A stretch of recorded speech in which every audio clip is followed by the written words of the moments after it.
car crash deaths from every major brand, man. Let's get it. 1955, James Dean had just finished filming Giant. The 24-year-old actor was finally free to pursue his true passion, racing. 9 days earlier, Dean had traded in his Porsche Speedster for something faster, a brand new Porsche 550 Spyder, silver, lightweight, and dangerously quick. He paid $7,000 for it and had a custom painter add the words "Little Bastard." That's it? That seems pretty cheap if you ask me. Only said, well, I don't know. When was this? When did he say this was in? This was in what year? Hold up. Hold on. Let me see what year this was in. Man, whatever, doesn't matter. Across the back. A week before the crash, Dean ran into actor Alec Guinness in Los Angeles. Guinness would later write in his diary that the Porsche looked sinister to him and warned Dean not to drive it. That Friday afternoon, Dean set out for a race in Salinas with his mechanic Rolf Witherick riding shotgun. At 3:30 p.m., a California Highway Patrol officer pulled them over for speeding near Bakersfield. Dean got a ticket. It didn't slow him down. At 5:45 p.m., Dean was barreling down Route 466 at an estimated 85 miles per hour, near the town of Cholo. Damn, that's it?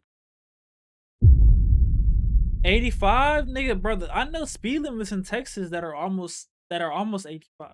85 really is not even really that bad. Lame, a 23-year-old college student named Donald Turnipseed was driving a Ford Tudor in the opposite direction. Turnipseed turned left across the highway. He never saw the low-slung silver Porsche coming. The impact was almost head-on. The Spyder crumpled like aluminum foil. Dean suffered a broken neck, massive internal injuries, and severe head trauma. He was pronounced dead on arrival at the hospital. He had owned the car for 9 days.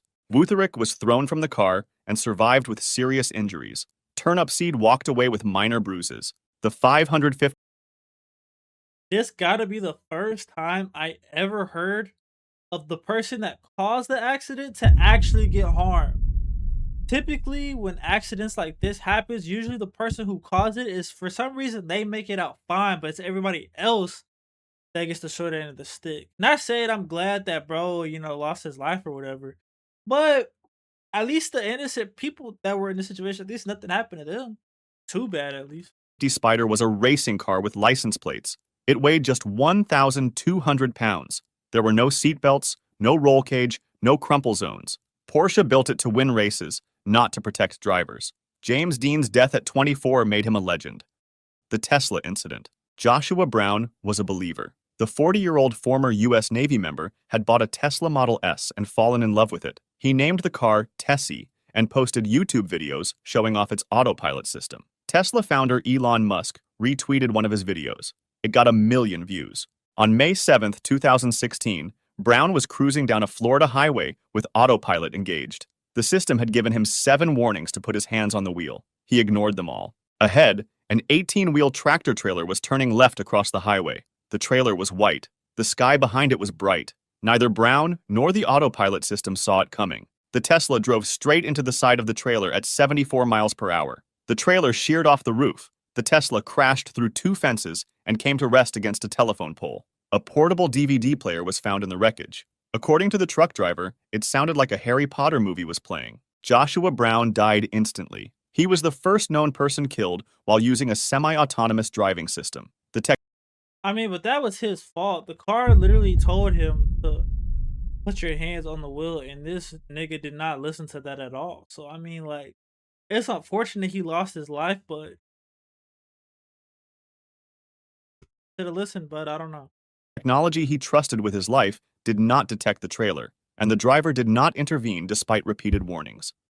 The Toyota incident. On August 28, 2009, California Highway Patrol officer Mark Saylor picked up his wife Cleof, their 13-year-old daughter Mahala, and Cleof's brother Chris Lestrella. They were driving a loaner 2009 Lexus ES 350 from the dealership, a car that had been reported as speeding out of control 3 days earlier. As they drove north on State Route 125, the car began accelerating on its own. Mark pressed the brakes. The car kept speeding up. From the back seat, Chris Lestrella called 911. "We're in a Lexus! We're going..." Yo, I remember hearing this story. Yeah, they were in the car.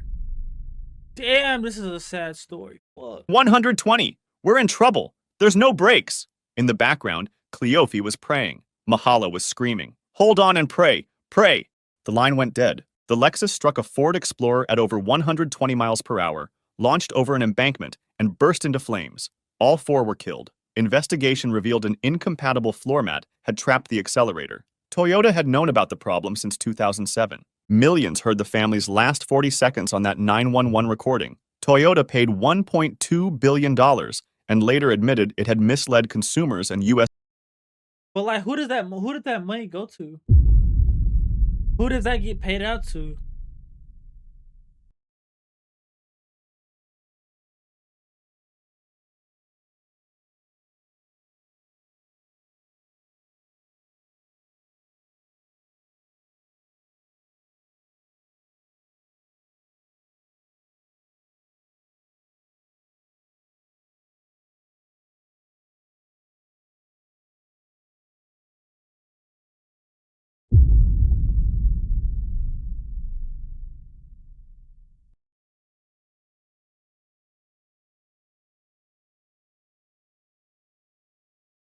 Anymore. But like, who does that billion go to? regulators about safety issues. For the Saylor family, the admission came far too late. The Ford incident. On May 28, 1972, Lily Gray was driving her Ford Pinto on Interstate 15 near San Bernardino, California. Her neighbor, 13-year-old Richard Grimshaw, was riding in the passenger seat. They were on their way to meet Lily's husband in Barstow. The Pinto was 6 months old and had been nothing but trouble. It stalled constantly, consumed too much gas, and had already been to the dealer multiple times for repairs. That afternoon, as Lily approached a congested off-ramp, the car stalled again. She coasted to a stop in the middle lane of the freeway. A Ford Galaxy came up behind her. The driver tried to stop but couldn't avoid the collision. He struck the Pinto at about 30 miles per hour. At the moment of impact, the Pinto's gas tank was driven forward into the rear axle. A bolt punctured the tank. Fuel sprayed into the passenger compartment. A spark ignited the gasoline, and the car burst into flames. Lily Gray and Richard Grimshaw were trapped inside as flames engulfed them. When they finally emerged from the burning wreckage, their clothing had been almost completely burned off their bodies. Lily Gray died a few days later from congestive heart failure caused by her burns. Richard Grimshaw survived, barely. He had burns over 90% of his body. His nose was gone. His left ear was gone. He lost portions of several fingers. Over the next decade, he would undergo more than 60 surgeries. At trial, it emerged that Ford had known the Pinto's fuel tank was dangerous before the car ever went on sale. Crash tests showed the tank would rupture at just 20 miles per hour. Engineers calculated that a fix would cost $4 to $8 per car. Executives decided it was cheaper to pay out lawsuits than to recall the vehicles. The jury awarded Richard Grimshaw $125 million, later reduced by the judge to $3.5 million. Bro, fuck no. At one, I was about to say at 125 million, is it worth losing a finger, a nose, an ear? Maybe, but for 3.5, fuck no. Especially when they knew they were dead wrong. They knew about this, or the company knew about this and decided, we don't give a fuck. Let them rock out anyway. No, how does this get, bro? No, bro, that's not fair at all. Estimates suggest hundreds of people burned to death in Pinto crashes. Ford had done the math. They decided those lives were worth less than $11 per car. The BMW incident. In September 2020, a man in Arizona was driving a 2004 BMW 3 Series when he was involved in a collision. The crash itself was not severe. What killed him was not the impact. When his airbag deployed, the metal inflator canister ruptured and expelled metal fragments into the cabin. Investigators concluded a Takata inflator rupture sent shrapnel into the driver, killing him. Authorities withheld his name for privacy reasons. He was the 18th person to die from a Takata airbag in the United States, and the first in a BMW. The airbags had been manufactured using ammonium nitrate, a propellant that degrades over time in hot climates like Arizona's. When ignited, deteriorated propellant burns too fast, overpressurizing the metal canister and causing it to shatter. The recall eventually covered over 67 million inflators across 19 automakers, the largest automotive recall in history. His 16-year-old BMW had become a death trap, its safety device transformed into a weapon by chemistry and time. The Mercedes-Benz incident. On June 11, 1955, Pierre Levey was racing a Mercedes-Benz 300 SLR at the 24 Hours of Le Mans. The 49-year-old Frenchman was driving one of the most advanced race cars ever built, its body made of ultra-lightweight magnesium alloy. Just before 6:30 p.m., Levey was approaching the pits at approximately 150 miles per hour. Ahead, British That boy was flying. driver Mike Hawthorne pulled sharply in front of Lance Macklin's slower Austin Healey and braked hard. Macklin swerved left, directly into Levey's path. Levey had no time to react. His Mercedes struck the rear of Macklin's car, which acted as a ramp. The 300 SLR was launched into the air, flew over the embankment, struck a concrete stairwell, and disintegrated. The engine block was hurled into the packed grandstand. The magnesium body burst into white-hot flames. Levey was thrown from the car and killed instantly. In the grandstand, the carnage was unspeakable. The hood decapitated spectators. The engine plowed through the crowd for nearly 100 meters. Nigga, imagine going to a racing event and you see a nigga head just get took off. Nigga, that sounds like some Final Fantasy type shit right there, man. At least 82 spectators were killed. More than 120 were injured. It remains the deadliest accident in motorsport history. Switzerland banned motor racing until 2022. Mercedes abandoned the sport for 3 decades. The tragedy at Le Mans changed racing safety forever. The Audi incident.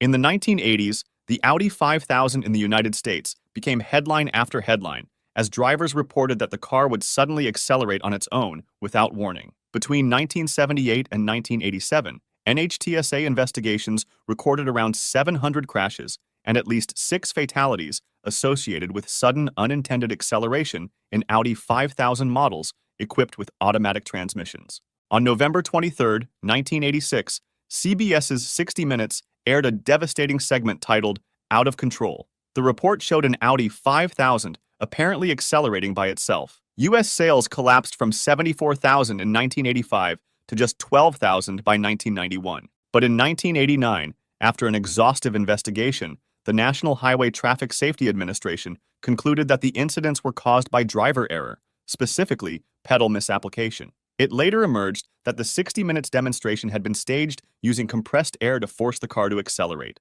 The children who died in those crashes were real. The grief of their families was real. But whether the Audi 5000 was truly defective remains contested. What is certain is that the controversy destroyed the brand's American market for over a decade. The Volkswagen incident. In November 2022, near London Bridge Station, a Volkswagen ID4 was parked on a street in Borough. According to witnesses, the electric SUV suddenly lurched forward without warning. 2 children were in its path. 5-year-old Farid Amir was struck and killed. His 12-year-old brother Raphael was critically injured.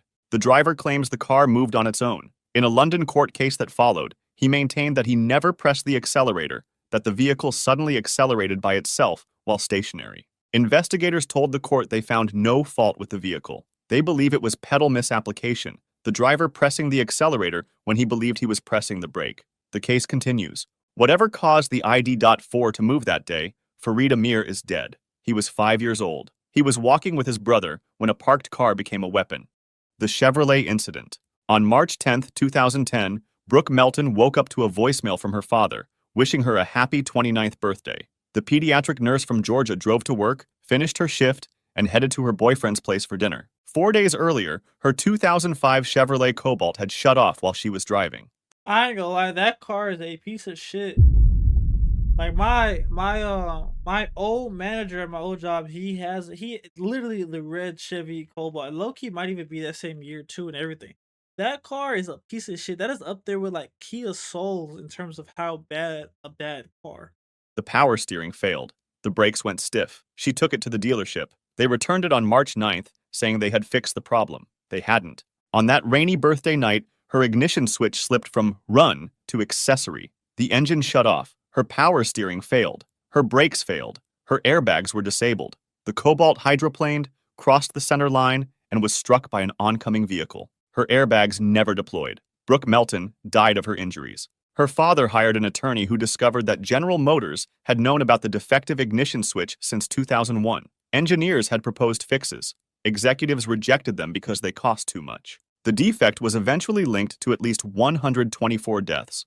GM recalled 2.6 million vehicles and paid $900 million in criminal penalties. Brooke Melton died on her 29th birthday because a part that cost less than a dollar was not strong enough to stay in position. The Ain't that about a bitch? I lost my car to a cheap ass car company. That's fucked up. Honda incident. On Christmas Eve 2009, Gurjit Rathore was driving her 2001 Honda Accord through Richmond, Virginia, with her 3 children in the back seat. A mail truck struck her vehicle. The collision was not severe. But when the airbag deployed, the metal inflator canister violently ruptured. A shard of metal was propelled into Rathore's neck, severing her carotid artery. The 33-year-old mother bled to death in front of her children. The airbags had been manufactured by Takata Corporation using ammonium nitrate as a propellant. Over time, especially in hot and humid climates, the chemical degraded. When the airbag deployed, the propellant could burn too quickly, shattering the metal canister into deadly shrapnel. Honda had installed these airbags in millions of vehicles. Testing later revealed certain older inflators had extremely high rupture rates. Despite knowing of the defect, Takata and Honda were slow to act. People continued to die. By the time the recall reached its full scope, at least 27 people worldwide had been killed, and more than 400 injured. Takata filed for bankruptcy. But for Gurjit Rathore's children, who watched their mother die on Christmas Eve, no penalty could undo what they witnessed. I just know that just fucked up Christmas for the rest of their life, nigga. Seeing your mom get taken out in that gruesome of a manner, man, that's gotta haunt you, bro, as a kid. God.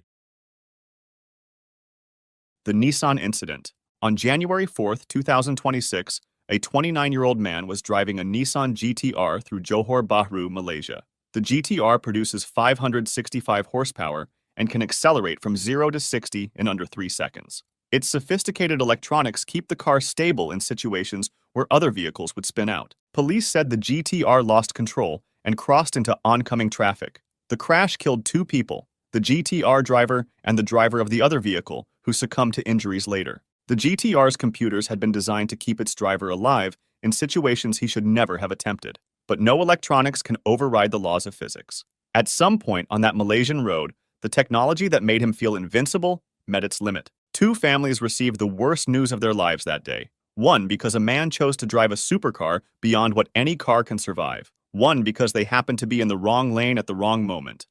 The Ferrari incident. On August 31st, 2014, a Ferrari 458 Spider was traveling on Germany's A40 Autobahn near Dortmund. The 458 Spider was Ferrari's convertible masterpiece, a 4.5-liter V8 producing 562 horsepower, its body built from lightweight aluminum to maximize speed. The driver lost control. The Ferrari crashed into the guardrails at high speed. The impact was violent. Then the fire started. The passenger was trapped in the wreckage. The lightweight materials that made the 458 so fast offered almost no protection when things went wrong. Witnesses watched helplessly as flames engulfed the car. She burned to death before anyone could reach her. The driver was thrown from the vehicle. He survived the impact but sustained severe injuries. He died later in hospital. 2 people entered one of the most beautiful cars ever made that day. Neither survived. Every gram Ferrari saved to make the 458 faster was a gram of protection they did not have. If you'd like to see Damn. One thing I was surprised to see is the fact that I didn't see no Dodge or Ram. I was fully expecting to see something about a Hellcat or, you know what I'm saying, Scat Pack. Something Dodge. I was fully expecting to see that. That's kind of shocking, you know? But with that being said, man, we're going to go and wrap up today's video. You know what I'm saying? Y'all boys hit the like button and hit that subscribe button. Every single subscriber is greatly appreciated. Until next time, peace.